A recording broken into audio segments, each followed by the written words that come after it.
Sementara itu, Timnas Indonesia dipastikan tidak akan diperkuat Egy Maulana Fikri dalam laga melawan Australia di kualifikasi Piala Dunia 2026. Cedera yang dialami Egy Maulana Fikri memaksanya absen, meskipun sebelumnya tampil gemilang di Liga 1 2024. Egy mengalami cedera engkel saat memperkuat Dewa United pada pekan ke-25 Liga 1 2024-2025 pada 1 Maret lalu. Soal pemain masih main Liga dan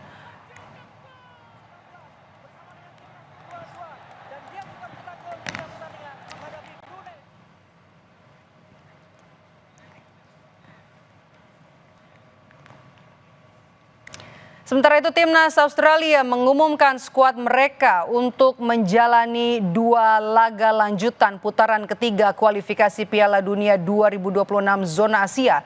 Daftar itu terdiri dari 26 pemain, 16 diantaranya bermain di luar negeri.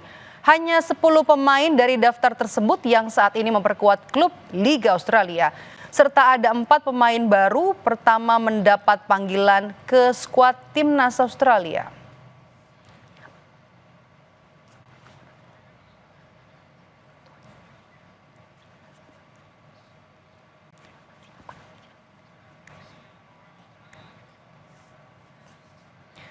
Persiapan